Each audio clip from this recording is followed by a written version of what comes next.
नमस्कार आदरणीय दर्शकवृन्द, नयाँ दिग्दर्शनको यो प्रस्तुतिमा यहाँहरू सबैलाई नवीन दाहाल हार्दिक स्वागत गर्दछु। दर्शकवृन्द, हामी कर्म सिद्धान्तका बारेमा चर्चा गरिरहेका छौँ, कुरा गरिरहेका छौँ। विगत लामो श्रृङ्खलादेखि हामीले यो कर्म सिद्धान्तको चर्चा गरिरहेका छौँ। अहिले हामी अत्यन्तै महत्त्वपूर्ण चरणमा आएका छौँ कर्म सिद्धान्तको विषयमा चर्चा गर्ने क्रममा, कि एउटा मानवको कर्मले समग्र वायुमण्डललाई कस्तो असर पुर्याइरहेको हुन्छ, आफ्नो कर्मले आफैलाई असर गरिरहेको हुन्छ, आफ्नो कर्मको भोग्ने क्रिया आफैसँग हुन्छ भन्ने चर्चा गर्दै आउँदाखेरि आफ्नो कर्मले अरूलाई कस्तो प्रभाव पार्छ अथवा समग्र वातावरणमा, समग्र वायुमण्डलमा यसको प्रभाव कस्तो हुन्छ, आज हामी यो विषयमा चर्चा गर्छौँ। यसका लागि ब्रह्माकुमारी राजयोग सेवा केन्द्र नेपालका वरिष्ठ राजयोग प्रशिक्षक राजयोगी रामसिंह हामीसँगै हुनुहुन्छ। आउनुहोस्, उहाँलाई स्वागत गरौँ। रामसिंहजी, आजको प्रस्तुतिमा स्वागत छ। ओम शान्ति, नमस्कार। ओम शान्ति। रामसिंहजी, गत प्रस्तुतिहरूमा हामीले चर्चा गऱ्यौँ कि आफूले गरेको कर्मको भोग आफैले गर्नुपर्छ, त्यसको परिणाम हामी आफैले पाउँछौँ र सँगसँगै आफ्नो कारणले अरूले पनि दुःख पाउँछन् भन्ने चर्चा हामीले गऱ्यौँ कर्मको सिद्धान्त अन्तर्गत। अब आज हामी यस्तो विषयमा चर्चा गर्दैछौँ जो रोचक पनि हुनसक्छ, कि एउटा व्यक्तिको, एउटा मानवको शुभ कर्मले, अशुभ कर्मले, राम्रो कर्मले, नराम्रो कर्मले समग्र वातावरणमा, समग्र वायुमण्डलमा, सँगसँगै ब्रह्माण्डमा चाहिँ कस्तो प्रभाव पर्छ, यो विषयको चर्चा प्रारम्भ गरौँ। धन्यवाद नवीनजी, अत्यन्तै सुन्दर सन्दर्भको आज हामीले चर्चा गर्न गइरहेका छौँ। हजुर, साँच्चै भन्नुहुन्छ भने यो सौर्यमण्डलमा सबभन्दा वरदानी गृहका रूपमा हाम्रो पृथ्वी पर्दछ। यसको लोकेसन नै यति सुन्दर छ, यो सूर्यबाट न त धेरै टाढा छ न धेरै नजिक छ। जुन ग्रहहरू सूर्यबाट धेरै नजिक छन् तिनीहरू अत्यन्त उष्ण, त्यहाँ धेरै तापक्रमले गर्दाखेरि त्यो एउटा बोइलिङ पोइन्ट भनौँ, जस्तो कि उम्लेको अवस्थामा भन्नाले त्यहाँ लाइफ सस्टेन गर्ने, लाइफ बच्ने कुनै सम्भावना छैन। त्यसै गरी जुन ग्रहहरू सूर्यबाट धेरै टाढा छन् त्यो फ्रिजिङ पोइन्ट भन्छ, जमेको अवस्थामा छ, त्यो ठाउँमा पनि लाइफ सस्टेन गर्न, कर्महरू गर्न गाह्रो छ। तर हाम्रो पृथ्वी आफैमा अत्यन्तै सुन्दर छ, यसका उपयुक्त सबै वातावरण छ। नैसर्गिक रूपमा यसलाई जल पनि मिलेको छ, जमिन पनि मिलेको छ, वायु पनि मिलेको छ, अग्नि पनि मिलेको छ, आकाश पनि मिलेको छ र सबै प्रकारका सम्भावनाहरू छन्। र मानव प्राणीलाई या अन्य जीवजन्तु प्राणीहरूलाई या वनस्पतिलाई फस्टाउनका लागि चाहिने सबै प्रकारका उपयुक्त कुराहरू यो पृथ्वी ग्रहले प्राप्त गरेको छ। यस अर्थमा पृथ्वी अत्यन्तै वरदानी छ। हामी आफैलाई भाग्यशाली मान्दछौँ, भाग्यशाली ठान्दछौँ कि हामी यस्तो गृहका वासी छौँ। यस पृथ्वी धरामा धरती माता पनि भनिन्छ, धरती मातामा हामीले बस्न पाएका छौँ, आवास निवास गर्न पाएका छौँ। यसका विभिन्न रिसोर्सेसहरू, यसमा भएका विविध साधनहरू, स्रोतहरूलाई हामीले प्रयोग गर्न पाएका छौँ। यस अर्थमा हामी अत्यन्तै भाग्यवान छौँ। तर एउटा के भएको छ भन्नुहोला भने, जस्तो भनिन्छ nature has given everything for the human need but not for human greed. भन्नु खोज्यो के भने प्रकृतिले मानिसको आवश्यकता परिपूर्तिका लागि चाहिने जति सबै सामग्री दिएको छ, सबै स्रोत दिएको छ, तर मानिसको लोभ लालचको लागि होइन। जब लोभ लालचको पछि पर्दछ त्यसपछि त्यसको बेपत्तासँग चाहिने अति दोहन भन्छ, प्रकृतिको अति दोहन गर्ने काम हुन्छ, प्रकृतिको शोषण गर्ने काम हुन्छ, प्रकृतिमाथि अतिक्रमण गर्ने काम हुन्छ। त्यसले गर्दाखेरि प्रकृतिको वातावरण खलबलिन्छ, प्रकृतिको सन्तुलन खलबलिन्छ र प्रकृति जुन हिसाबले हामीलाई अनवरत रूपमा जुन साधन स्रोत दिएर हामीलाई सुख, खुसी, होइन, हर प्रकारका हाम्रो आवश्यकता परिपूर्ति गर्नमा सहज भइरहेको अवस्था थियो, त्यसमा ठुलो किसिमको सङ्कट पैदा हुन जान्छ। र यसलाई यस्तो किसिमले हामी महसुस गरौँ, एउटा सम्झौँ। भनिन्छ एकपल्ट एकजना व्यक्तिले कुखुरा पालेको थियो, कुखुरा भन्छ नि, मुर्गा, मुर्गी भन्नाले त्यो सिप हिन भनौँ, पालेको रहेछ। र त्यसले प्रत्येक दिन एउटा अन्डा दिन्थ्यो अरे, के सुनको अन्डा दिन्थ्यो। सुनको अन्डाले उसको साह्रै राम्रो चाहिँ आर्थिक उन्नति भइराखेको थियो, हर प्रकारको सुविधा ऊ त एउटा धनाढ्य रूपमा गइराखेको थियो। तर एकदमलाई लोभ पलाएछ, लालच पलाएछ।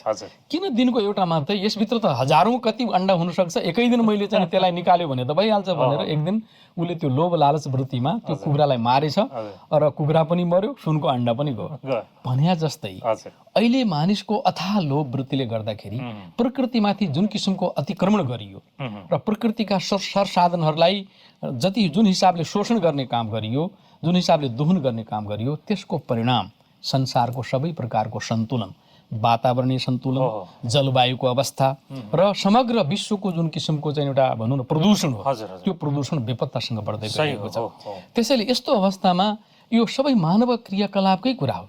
आखिर संसार, प्रकृति आफ्नो ठाउँमा छ, किनकि प्रकृति, यो संसार भनेकै के हो भन्नु होला भने प्रकृति पुरुष र परमात्माको थलो हो। प्रकृति भनेको पञ्चतत्त्वहरू, हाम्रो शरीर पनि प्रकृतिबाटै निर्माण भएको छ। पुरुष भन्नाले ज्ञानको भाषामा चैतन्य शक्ति आत्मालाई भनेको। मेन कर्ताका रूपमा हामी आत्मा नै हौँ। यो शरीरलाई धारण गर्ने जुन मेन शक्ति हो, चैतन्य शक्ति, त्यो नै वास्तवमा एक्टर हो कि त्यसकै मेन भूमिका छ। र परमात्माको रोल कहिले हुन्छ भन्नु होला भने जतिखेर प्रकृति र पुरुष दुइटै अत्यन्तै विकृत अवस्थालाई प्राप्त गर्दछन् या तमोगुणी अवस्थालाई प्राप्त गर्दछन्, खास गरी परमात्माको ध्यान फोकस भनौँ केवल मनुष्य आत्मामाथि रहन्छ। यो सारा संसारमा जे जति पनि गडबड भइरहेको छ, जे जति पनि खलल भइरहेको छ, जे जति पनि समस्या पैदा भइरहेका छन्, यसको मूल तत्त्व नै मानव आत्मा हो र यसैलाई सुधार्नुपर्छ भन्ने परमात्माको ध्यान हुन्छ। मेन फङ्सन हाम्रै हुन्छ। र अहिलेको संसारको परिस्थिति र परिवेश हेर्दाखेरि साँच्चै संसार बडो सङ्कटमय स्थितिबाट गुजिरहेको अवस्था छ। र यसमा अब के भन्ने, मेन भूमिका मानिसकै छ। अब संसारमा चाहिने त स्रोतहरू छन्, तर सबभन्दा ठुलो समस्या के भएको छ भन्नु होला भने यो जनसङ्ख्या विस्फोटन भन्छ कि पपुलेसन एक्सप्लोजन, अति जनसङ्ख्या। यो जनसङ्ख्याको हुनुपर्ने वास्तवमा अहिले 7.5 अरब झन्डै काउन्टमा आइरहेको छ, 7 अरब। र यो सङ्कटलाई देखेर संसारका सबै रिसोर्सेसहरू प्राय करिब सिद्धिने अवस्थामा छन्। जति पनि मिनरल्सहरू छन्, जति पनि चाहिने उत्खननका खानीहरू छन्, भित्री चाहिने कई प्रकारको भण्डार छ नि हामीसँग। तेलको भण्डार पनि छ होइन, कोइलाको भण्डारहरू पनि छ, कई प्रकारका अन्य चाहिने तत्त्वहरूका भण्डारहरू छन्। त्यो भण्डारलाई प्रयोग गर्दा गर्दा करिब मृत्युको अवस्था छ। र यस क्षेत्रका विज्ञहरू, जसलाई हामी वातावरणविद भन्छौँ, इन्भाइरोमेन्टलिस्टहरूले जुन किसिमको यसमाथि निरीक्षण गरिरहेका छन्, रिसर्च गरिरहेका छन्। अब तपाईँ हामी त सामान्य मानिसलाई त्यति थाहा छैन, तर यस क्षेत्रमा पनि विज्ञहरूले बहुत गहिरो तरिकाले दृष्टि पुर्याइरहेका छन्। उहाँहरूका अनुसार उहाँहरूको सोचाइ कस्तो भयो भने उहाँले सारा विश्लेषण गर्दाखेरि संसारको पपुलेसन जुन हिसाबले बढेको छ 7.5 अरब, संसारमा मौजुदा जति पनि साधनहरू छन्, अब यी रिसोर्सेसहरू, प्राकृतिक रिसोर्सेसहरूले धान्दैन। त्यसैले यो जनसङ्ख्या नै घटाउनु पर्यो भन्ने उहाँहरूको मान्यता। घटाउने कसरी? जनसङ्ख्या त भइहाल्यो, मार्नु त भएन, मारेर त सिद्ध्याउने कुरो भएन, एक ठाउँमा बम हानिदिनु पनि भएन होइन। के गर्ने त भन्दा उहाँहरूले एउटा सोच दिनुभयो, एउटा कन्सेप्ट दिनुभयो। उहाँले के भन्नुभयो भने हेर्नु, संसारको पपुलेसन हामीले 3.5 अरबमा ल्याउनु पर्ने हुन्छ या 3 अरबमा झार्नु पर्ने हुन्छ। त्यसको लागि घटाउनु पर्यो नि त, त्यत्रो घटाउनु पर्यो हेर्नुहोस् त। किनभने यहाँ संसारको रिसोर्सले हामीलाई वार्निङ दिइसकेको छ है, अब सक्दैन, म गर्न सक्दैन भनेर संसार चाहिँ भनौँ न एकदम हल्लिएको अवस्था छ। त्यसैले उहाँहरूको रिकमेन्डेसन अनुसार के भयो भने हम दो हमारा एक भने जस्तै, 1 फ्यामिली 1 चाइल्ड, एउटा परिवारमा एउटा मात्रै बच्चा जन्माउनु पर्यो भन्ने कन्सेप्टमा कतिपय मुलुकले लागू पनि गरेछन्। तर विडम्बना के छ भन्नु होला नि, कतिपय मुलुकहरू त बढी बच्चा जन्माउनेमा छन्, कतिको त मान्यता के छ भने भगवानले दिन्छ त के गर्ने, जति हुन्छ त्यति जन्माउने। त्यसैले वातावरणविदहरूले त भविष्यसम्मको कुरालाई ध्यानमा राखेर सबभन्दा ठुलो समस्या जनसङ्ख्या भएको छ, यसलाई घटाउनुपर्छ भन्ने मान्यताका आधारमा उहाँहरूले त्यो रिकमेन्डेसन गरे। कतिपय मुलुकहरूले त्यसलाई लागू पनि गर्यो, तर कतिपय मुलुकहरूले त्यसलाई लागू गरेन। जनसङ्ख्या निरन्तर वृद्धि नै छ। त्यसैले के भने संसारको अवस्थालाई, यो वातावरणीय प्रदूषणलाई कम गर्नका लागि जनसङ्ख्या नै घट्नु पर्यो। अन्यथा मौजुदा जनसङ्ख्यालाई सबै साधनहरू चाहिए, अब हाम्रो जस्तो अन्डर डेभलप कन्ट्रिजहरू जो मतलब विकासशील राष्ट्रहरू छन् हाम्रो एसियन मुलुकहरूमा, अन्य मुलुकहरूमा पनि, अन्य कन्टिनेन्टहरूमा पनि, उनीहरूका मानिसहरूलाई, त्यहाँका मानिसहरूलाई अपर्च्युनिटी दिनु पर्यो। जब अपर्च्युनिटीको कुरा आयो, आवश्यक वस्तुको उपभोगका लागि उनीहरूलाई साधन जुटाउनु पर्ने हो। त्यस हिसाबले अनेक प्रकारका फ्याक्ट्री खोल्नु पर्यो, अनेक प्रकारका उद्योग धन्दा गर्नु पर्यो। यी सबै गर्दाखेरि त पपुलेसन फेरि त्यसको प्रभाव त वातावरण पर्छ नि। यस हिसाबले सबभन्दा ठुलो वर्तमानमा के भन्दा पपुलेसनलाई नै घटाउनु पर्ला जस्तो लाग्छ त्यो हिसाबले। अनि मात्रै हामीले संसारको कतिपय पोल्युसनको जुन सवाल छ त्यो पोल्युसनलाई कम गर्न सक्छौँ भन्ने मान्यतामा यो जनसङ्ख्यालाई न्यूनीकरण गर्ने पक्षमै पहल गरेको खण्डमा धेरै हदसम्म हामीले वातावरणलाई शुद्ध गर्न सक्छौँ। सबभन्दा ठुलो समस्या भनेको जनसङ्ख्या वृद्धि नै हो। अहिलेको वायुमण्डलको खराबी, जलवायु परिवर्तनको असर भनेको जनसङ्ख्या वृद्धि नै हो भनेर हामीले मात्रै होइन, सारा वैज्ञानिकहरूले पनि, अनुसन्धानकर्ताहरूले नै भनेका छन्। यो त भयो कर्मको कुरा। कर्म सँगसँगै हाम्रो मानवको सङ्कल्पको प्रभाव वायुमण्डलमा, ब्रह्माण्डमा। म एकछिन सङ्कल्प प्रभावमा म पछि आउँछु। सङ्कल्प प्रभाव त हामी लास्टमा गर्ने नै छौँ, तर त्योभन्दा पनि महत्त्वपूर्ण पक्ष के छ भने यतिले मात्रै होइन, संसारमा अहिले वातावरण जुन हिसाबले बिग्रेको छ धेरै कारणहरू छन्। हामी यति अगाडि बढिसकेका छौँ किनभने समयमा ध्यान दिएन भने त पछि त समस्या पैदा हुन्छ नि। संसारले औद्योगिकरण गर्दै जाँदाखेरि, विकास गर्दै जाँदाखेरि, विकासलाई एउटा सस्टेनेबल डेभलपमेन्ट भन्छ कि विकास कस्तो भने दीर्घकालसम्म रहने किसिमको विकासमा ध्यान नदिँदाखेरि जुन काम गरियो नि त्यसले गर्दा समग्र कुराहरूमा पोल्युसन भइसकेको छ। मानौँ अन्न बढी उत्पादन गर्नु पर्यो। हजुर। अन्न बढी उत्पादन गर्ने पक्षमा कृषि वैज्ञानिकहरूले के गरे भन्दा फर्टिलाइजरको प्रयोग गर्न लगाए अनि कीटनाशक औषधिका कुराहरू गर्न लगाए। अब त्यतिखेरको त्यो उनीहरूको कन्सेप्ट थियो र बिस्तारै त्यसको असर के हो त भन्दा खेती फसल त फलेको हो, तर त्यसबाट उत्पन्न भएको जुन चाहिँ विषहरू हो, फर्टिलाइजरहरू हो या पेस्टिसाइडहरू हो, यिनीहरूको सारा चाहिँ पछि के हो त बगेर कहाँ गयो? नदीमा गयो, नालामा गयो, समुद्रसम्म पुग्यो, ठुल्ठुला तालतलैयामा गयो। त्यसले गर्दाखेरि कतिपय प्रजातिहरू, कतिपय जीवजन्तुहरूको अस्तित्व नै लोप भयो। हेर्नुहोस् कस्तो गजबको कुरा छ। अब अस्तित्व नै लोप हुँदाखेरि त्यसले अर्को सङ्कट ल्यायो। हजुर। के भनिन्छ भन्दा संसारमा भएका सबै जीवजन्तुहरूको त्यत्तिकै आवश्यकता हुन्छ, एउटाको अर्कोसँग सम्बन्ध हुन्छ, एउटाले अर्कोलाई बचाउने काम गरेको हुन्छ र इको चाहिँ सिस्टमलाई एउटा सन्तुलन गर्ने काम गरेको हुन्छ। तर हामीले युज गरेका यस्ता चाहिँ जुन केमिकल्सहरू छन् त्यो केमिकल्सले गर्दाखेरि तमाम मतलब प्रजातिका कतिपय जन्तुहरूको, कतिपय जीवहरूको अस्तित्व नै गायब भएको अवस्था भयो। एउटा पक्ष त्यो भयो। अब अहिले त्यही कुरालाई हेरेर फेरि के आयो?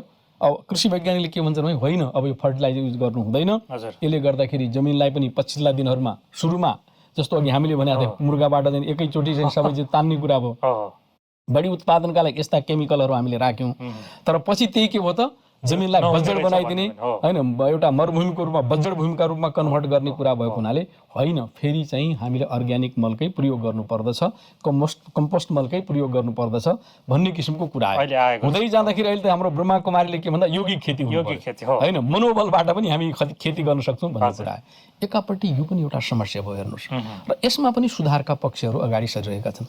तर यति मात्रै होइन, कुरो के भएको छ भन्नु होला भने हामीले जुन विकास गऱ्यौँ, विकास गर्दै जाने क्रममा अति विकासशील कन्ट्रीहरू, धेरै विकसित राष्ट्रहरूले सुरुमा जुन किसिमको विकासको दौडमा अगाडि बढे त्यतिखेर प्रशस्त उद्योग धन्दाहरूबाट, प्रशस्त चाहिँ यो भनौँ न फ्याक्ट्री वेस्टेजहरूबाट र कई प्रकारका केमिकलको प्रयोगबाट अब नदी नाला भएका जमिनका कुराहरू त आपसमा भए नै, तर साथसाथै त्यसको चाहिँ फ्याक्ट्रीका इमिसन्सहरू र हामीले प्रयोग गर्ने जति पनि चाहिँ भनौँ गाडीहरू छन्, मोटरहरू छन्, यसका चाहिँ वेस्टेजहरू, धुवाहरू, कई प्रकारको कार्बन डाइअक्साइडको कुरा गरौँ न होइन, कार्बन मोनोअक्साइडका कुरा भयो, कार्बन डाइअक्साइडका कुराहरू भयो, यस्ता ग्यासहरूको पैदाइश बढी मात्रामा भयो।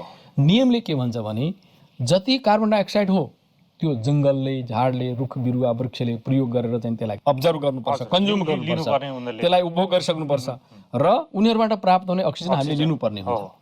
तर भइदियो के भने मानवीय यो विकासको दौडमा यति नै कार्बन डाइअक्साइड हामीले पैदा गर्यौँ, यति नै गर्यौँ, यो संसारमा भएका जङ्गलहरूले, रुख वृक्षहरूले, बोट बिरुवाहरूले या ताल नदीले त्यसलाई आफूमा प्रयोग गर्न सकेन। अनि कहाँ जान्छ त त्यो भन्दा माथि नै जान्छ, वायुमण्डलमै जान्छ। वायुमण्डलमा जाँदै जाँदै गर्दै त्यो पनि कहाँसम्म जान्छ त? धेरै माथिसम्म त जाँदैन, त्यो एउटा लेयरसम्म जान्छ। त्यो कहाँसम्म जान्छ भन्दा पृथ्वीको सतहदेखि करिब करिब 50 किलोमिटर 30 किलोमिटरको, हरेकले आफ्नो मापनको कुरा दिन्छन्, त्यो बिचमा त्यो जान्छ र त्यही ठाउँमा गएर त्यो बस्छ। अब यसको प्रभाव के पर्छ त हेर्नुहोस्, वैज्ञानिक कारणले प्रभाव के पर्छ त? ल माथि गयो, कार्बन डाइअक्साइड माथि गएर त्यो ठाउँमा, त्यसलाई स्ट्रोस्फेयर भन्छ उनीहरूको भाषामा, त्यहाँ गएर जम्यो। अनि काम के हुन्छ त यसबाट भन्दा एउटा गजबको काम हुँदो रहेछ हेर्नुहोस्। हजुर। के भने सूर्यबाट निरन्तर हामी कहाँ किरणहरू आइरहन्छन्, सूर्यका किरणहरू पृथ्वीमा आइरहन्छन्, हामीलाई चाहियो। र सूर्यका कतिपय किरणहरू अल्ट्रा भायोलेट रेज सम्बन्ध हुन्छ। अल्ट्रा भायोलेट रेज भनेको त्यो अत्यन्तै कडा चाहिँ रेजहरू, त्यो डाइरेक्ट आउने क्रममा अब पहिले यहाँ आइपुग्छ, आइपुगेपछि त्यो फर्किनुपर्छ, फेरि फर्किनुपर्ने हुन्छ। फर्किने दौरानमा जुन लेयरमा हाम्रो कार्बन डाइअक्साइड जमेर बसेको छ त्यो ठाउँमा गएर त्यो इन्ट्री भन्छ कि, त्यो ठाउँमा त्यो कार्बन डाइअक्साइडले त्यो चाहिँ सूर्यका किरणलाई आफूमा अब्जर्भ गर्छ, आफूमा ग्रहण गर्दछ। त्यसले गर्दा के प्रभाव पर्छ त भन्दा त्यो ठाउँमा ग्लोबल वार्मिङको जुन अहिले कुरा आइरहेको छ, संसारको तापक्रम बढ्यो, त्यसलाई अर्को शब्दमा ग्रिन हाउस इफेक्ट पनि भन्छ, हरित कणको कुरा पनि ल्याउँछ। त्यसको मेन काम के भने ग्लोबल वार्मिङ बढ्न जान्छ, किन सूर्यका किरणहरू त्यहीँ गएर इन्ट्री भए, त्यहाँ गएर जम्मा भए, त्यो लेयरमा वार्म तापक्रम बढ्यो। अब त्यो तापक्रमको असर कसरी पर्छ त हेर्नुहोस्, प्रदूषणको जुन कुरा छ नि एकसँग अर्कोको लिङ्क हुन्छ कि। ग्लोबल वार्मिङको सबभन्दा प्रभाव कहाँ पर्छ भन्दा नर्थ पोल र साउथ पोल, पृथ्वीको दुईटा ठाउँ, नर्थ पोल र साउथ पोलमा सबभन्दा बढी हिउँ छ। अझ नर्थ पोल भन्दा पनि साउथ पोलमा धेरै छ। अन्टार्क्टिका जस्ता चाहिँ जुन छन् नि महाद्वीपहरू, त्यो भनेको टोटल्ली आइस हो। त्यहाँ आइस कति हजार फिटको हाइट हुन्छ भन्दा हाम्रो चाहिँ एभरेस्ट हिमालय भन्दा पनि बढी के 40,000 फिटसम्मको हाइटमा त्यहाँ हिउँ जमेको हुन्छ। र जब गर्मी बढ्छ, गर्मी बढ्ने दौरानमा त्यहाँको आइस पग्लिन्छ। नर्थको पनि पग्ल्यो, उत्तरी ध्रुवको पनि पग्ल्यो, दक्षिण ध्रुव पनि पग्ल्यो। त्यसले गर्दा के हुने हो त सी लेभलहरू बढ्ने भयो। सी लेभल समुद्रको तह बढ्दै जाने भयो। अहिलेको त्यो समस्या एउटा ठुलो समस्या भएको छ। अहिलेको संसारका लागि त्यो एउटा ठुलो समस्या भएको छ। हामी कहाँ नेपालमा पनि भनिन्छ पहिले पहिले जुन हिमालयको रेन्ज थियो नि 16,000 फिटमा स्नो लाइन हुनुपर्नेमा अहिले त्योभन्दा माथि सर्यो भन्छ। हामीहरू त्यहाँका मतलब वासीहरूलाई लोकललाई सोध्यो भने होइन पहिले यहाँसम्म हिउँ हुन्थ्यो, अहिले त्योभन्दा अलिकति माथि सरिसकेको छ भन्ने भनाइ छ। अब के भन्दा हेर्नुहोस्, एउटा मानिसले गर्यो, अब गर्यो कसले भन्दा उद्योग धन्दाले गर्यो, ठुला ठुला चाहिँ मतलब कन्ट्रीहरूले गरे, मानिसले नै गर्यो, धेरै सुविधाका साधन गरे। त्यसबाट निक्लेको जो फोहोर हो अथवा चाहिँ कार्बन डाइअक्साइड ग्यास हो, त्यसले गर्दा माथिल्लो चाहिँ स्तरमा गएर त्यसले प्रभाव पार्यो। त्यो प्रभाव समग्र संसारका लागि समस्या पनि। अब वैज्ञानिकहरूले के भन्छन् भन्दा यदि यही अनुपातमा संसारको तापक्रम बढ्दै जाने हो र समुद्रको लेयर बिस्तारै बढ्दै जाने हो भने झन्डै झन्डै कसैले भन्छन् 72 मिटरसम्म समुद्रको लेयर माथि आउन सक्छ। त्यस अवस्थामा कोस्टल सिटिज भन्छ कि अहिलेको आधुनिक चाहिँ संसारको विकास भनेको कहाँ भएको छ भन्दा सबै समुद्रका तटवर्तीय सहरहरू। पहिले हामीले इतिहास जब पढ्छौँ, पहिलेको इतिहासका पहिलेका सभ्यता र संस्कृतिको विकास नदीको किनारमा थियो, एलोङ द रिभर ब्याङ्क भन्छ। नदीका किनारमा डेभलप भएका थिए। तर एउटा यस्तो समय आयो जतिखेर त्यो नदीमा ठुलो फ्लड आउँछ, महाज फ्लड भन्छ हैन त्यो बेला। त्यो गर्दै ती चाहिँ मतलब संस्कृति सभ्यता विकसित भएका सहरहरू नदीको त्यो बहावमा डुबेर तसनस भए, समाप्त भएर। र पछि उत्खननमा जस्तो हरप्पा, मोहनजोदडो हैन, नाइल सभ्यता, बेबोलिन सभ्यताको जुन कुरा गर्छौँ अथवा चीनको हाङ्गोको सभ्यताको कुरा गर्छौँ, ती सबै नदीका किनारमा थिए। त नदी यसरी उर्ल्यो एकचोटि, जसले गर्दाखेरि त्यो सबै सभ्यता र संस्कृति समाप्त भएर गयो। एक्ज्याक्टली वर्तमान सभ्यता र संस्कृतिका सबभन्दा ठुला सहर कहाँ छन् त? समुद्रका बीच। चाहे बम्बई भन्नु, चाहे कलकत्ता भन्नु, चाहे मियामी भन्नु, चाहे न्युयोर्क भन्नु, चाहे हङकङ भन्नुहोस्, चाहे चाहिँ मतलब टोकियो भन्नुहोस्, संसारका ठुला ठुला सहरहरू जहाँ अत्यन्त विकास भएको छ। हेर्नुहोस्, समुद्रको तट पाउनु भनेको विकास हुनु पनि हो, तर त्यो विकास विनाशको रूपमा कसरी जाने हो त्यो पनि अहिले एउटा बहुत भयत्रासको विषय बनेको छ। विज्ञहरू त्यो विषयमा कन्स्ट्यान्टली हेरिरहेका छन् कि आखिर यदि समुद्रको लेयर यही अनुपातमा बढ्दै गयो भने यति ठुला विकसित भएका सहरहरूको भविष्य त चुर्लम्मै छ, भविष्य त धेरै अन्धकारमा छ। र वर्तमान सभ्यता र संस्कृतिको पनि यही अनुपातमा यदि कुनै पहल भएन भने विनाश हुन्छ भन्ने किसिमको अवस्थामा पुगेको छ। केही टापुहरू त अहिले लोप पनि भइरहेको छ। जस्तो भनौँ न, सबभन्दा अहिले चाहिँ यसलाई मालदिव जस्ता देशहरूलाई त धेरै ठुलो समस्या भएको छ। उनीहरू त डरेका छन्, कुन दिन चाहिँ हाम्रो यो मालदिव चाहिँ मतलब सहरै देशै डुब्ने हो भन्न नसक्ने अवस्था छ।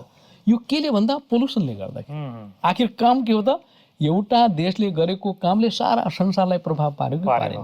यस किसिमको वास्तविकता छ, यस किसिमको वस्तुस्थिति छ। यस्तो वस्तुस्थितिले संसारको हेर्नुहोस् वातावरणीय अवस्था कति भयावह भएर गएको अवस्था छ। र त्यसैले यो वर्तमान सभ्यता र संस्कृतिको विलयका लागि अनि मानिसहरू चिन्तित पनि छन् नि, यस विषयमा सोच पनि चलिरहेको छ। जस्तो रियो दी जेनेरोमा एउटा वर्ल्ड समिट भयो, कसरी विश्व वातावरणलाई बचाउने भनेर संसारका ठुला ठुला राष्ट्रहरू, मेन अमेरिका, रसिया, चाइना जस्ता राष्ट्रहरू तथा अन्य राष्ट्रहरू 100 करिब 90-95 राष्ट्रहरूको उपस्थितिबाट बचाउने भन्ने किसिमका कई प्रकारका डिक्लेरेसन त तयार हुन्छ नि। अनि अस्ति मात्रै केही वर्ष 2015 मा हो क्यारे पेरिस समिट पनि भयो। त्यसमा पनि धेरै मानिसहरूले, धेरै राष्ट्रहरूले चिन्ता व्यक्त गरे, अब हामी 2 डिग्री भन्दा बढी टेम्परेचर बढ्न दिँदैनौँ, संसारको यो कुरा हामी रोक्छौँ, कई प्रकारका कुराहरू। अनि गरिब राष्ट्रहरूलाई हामीले यसरी पैसा दिन्छौँ भनिन्छ। जापानले त मालदिवलाई चारैतिर वाल लगाउनको लागि पैसा दिने भएको छ अरे भन्ने पनि सुन्यौँ हामीले। अब यो मिडियाले बढी कुरा थाहा पाउला। त यस हिसाबको जुन भइराखेको छ, पहल त भइरहेको छ, तर पहल हुँदाहुँदै पनि समस्या यति अगाडि बढिसकेको छ भनिन्छ नि, कहिलेकाहीँ त्यो आफ्नो कन्ट्रोलभन्दा पनि बाहिर भएको छ कि। अब मुलुकको हिसाबले कतिपय मुलुकले डिक्लेयर पनि गर्छन्, साइन पनि हुन्छ, तर सबभन्दा गाह्रो इम्प्लिमेन्टेसनको पक्ष, कार्यान्वयनको पक्ष छ। भनिहाल्ने गरिब मुलुकहरूलाई चाहिएको छ, बढीभन्दा बढी उद्योग धन्दा चाहिएको छ। अब सस्टेनेबल डेभलपमेन्ट भनेको एउटा मापदण्ड हुन्छ। जस्तो कुनै फ्याक्ट्री बनाउनु भयो भने त्यसको इमिसनलाई माथि नपठाउने, त्यसबाट आउने जो धुवाँ हुन्छ नि त्यसको तलै चाहिँ डम्पिङ गरेर हैन, एउटा चाहिँ त्यो रिसाइक्लिङ सिस्टम गरेर त्यसलाई तलै राख्ने भन्ने किसिमको मान्यता छ। तर अब त्यो कस्टली हुन्छ, त्यो महँगो हुन्छ। अब हाम्रो जस्तो गरिब मुलुकहरू जो अन्डर डेभलप कन्ट्रीहरू छन्, सरकारले चाहेर पनि कतिपय कुरा सरकारले पनि मापदण्ड त बनाइदिएको हुन्छ, तर कतिपय अवस्थामा त्यो सबै लागू हुन्छ, हुँदैन। यसरी यो पोल्युसनको जुन अवस्था छ, वातावरणीय जुन पोल्युसनको हामीले कुरा गरिरहेका छौँ, यो कतिसम्म नियन्त्रण हुन्छ, कतिसम्म नियन्त्रण हुँदैन, यसमा प्रत्येक चाहिने मानिसले हामी प्रत्येक मानवको कर्मले भएको आखिर प्रत्येकको रेस्पोन्सिबिलिटी भन्छौँ हामी। त्यसैले यो अहिले जे जति पनि भयो मानव कर्तृत्वले नै भएको हो। अहिले संसारमा जुन हामीले यति कुरा गर्यौँ, समुद्रको सतह बढ्ने, संसारमा तापक्रमहरू बढ्ने, संसारमा चाहिँ अब पपुलेसनहरू बढ्ने, पपुलेसन त मान्छेले बढाएको त हो नि होइन। मान्छे संयमनीय भएर कम बच्चा पैदा गरे पनि हुन्थ्यो नि। अब मान्छेको फ्याक्ट्री सबभन्दा तेज छ। संसारको कुनै पनि फ्याक्ट्रीले यो मानिसको फ्याक्ट्रीलाई कन्ट्रोल गर्न सक्ने अवस्था छ। त्यसैले यस्तो अवस्थामा यी मानवीय क्रियाकलाप कर्तृत्व नै हुन् के यो सारा संसारमा पोल्युसन गर्ने, संसारको वातावरणलाई बिगार्ने। अरू कुनै बाघले बिगारेको छैन, भालुले बिगारेको छैन, जीवजन्तुले बिगारेको छैन। राम्रो गर्ने पनि मानिस नै हो, नराम्रो गर्ने पनि मानिस नै हो। अहिले जुन किसिमको वातावरणीय अवस्था पैदा भएको छ र जुन किसिमको जलवायुमा परिवर्तन आएको छ, जुन किसिमको भूमण्डलीय एक किसिमको असन्तुलन अवस्था भएको छ, यो सबैको पछितिर मानवीय क्रियाकलापको अहम भूमिका छ। तसर्थ हामी भन्दछौँ, हे मानव प्राणी, अलिकति चाहिँ लोभ लालचभन्दा पर उठेर त्याग वृत्तिमा जानुहोस्, अलि शुद्ध वृत्तिमा जानुहोस्, संसारलाई बचाउने सोच्नु, हामी पनि बचौँ र संसार बचोस् भन्ने भावना पैदा गर्नुहोस्। अब यस्तो किसिमको चिन्तनको खाँचो छ। यदि यो चिन्तनबाट संसारमा काम गर्यो भने डेभलपमेन्ट त चाहिन्छ, तर के भने डेभलपमेन्टलाई पनि हामीले दीर्घकालीनसम्म सस्टेनेबल डेभलपमेन्टका रूपमा अगाडि बढायौँ भने संसारमा भएका मानिसहरूको आवश्यकतालाई पनि परिपूर्ति गर्न सक्छौँ र साथै धेरै समयसम्म रहने हाम्रो जुन वातावरणीय अवस्था हो त्यसलाई पनि सन्तुलित गर्न सक्छौँ। यसमा सबैको ध्यान जानुपर्दछ जस्तो लाग्छ मलाई। हुन्छ रामसिंहजी, धेरै धेरै धन्यवाद। आज हामीले कर्म सिद्धान्त अन्तर्गत अलि फरक प्रकृतिको विषयको चिन्तन गऱ्यौँ, चर्चा गऱ्यौँ कि हाम्रो मानिसहरूको कर्मले समग्र वायुमण्डल, समग्र वातावरणमा कस्तो असर परिरहेको छ, यसको भविष्य कतातिर गइरहेको छ भन्ने विषयमा केन्द्रित भएर चर्चा गऱ्यौँ। आगामी प्रस्तुतिमा हामी एउटा मानिसको कर्म मात्रै होइन, मानिसको सङ्कल्पको प्रभाव समग्र वातावरणमा, व्यक्तिमा कस्तो पर्छ भन्ने विषयमा केन्द्रित भएर चर्चा गर्दै कर्म सिद्धान्तका अन्य महत्त्वपूर्ण विषयमा चर्चा गरौँला। यो समयको लागि यहाँलाई धेरै धन्यवाद। ओम शान्ति। ओम शान्ति। आदरणीय दर्शकवृन्द, आज हामीले कर्म सिद्धान्त अन्तर्गत एउटा मानिसको कर्मले समग्र वातावरणलाई कस्तो असर गरिरहेको छ र के गर्नेवाला छ, समग्र वायुमण्डलको असर यतिखेर कस्तो परिरहेको छ मानिसकै कर्मको कारणले भन्ने विषयमा केन्द्रित भएर चर्चा गऱ्यौँ। आगामी प्रस्तुतिमा हामी यस्तै महत्त्वपूर्ण चर्चा गर्नेछौँ कर्म सिद्धान्त अन्तर्गत रहेर। यहाँहरू सबैलाई नयाँ दिग्दर्शनका आगामी प्रस्तुति हेर्नको लागि आग्रह गर्दै नवीन दाहाल बिदा हुन्छु। नमस्कार, धन्यवाद।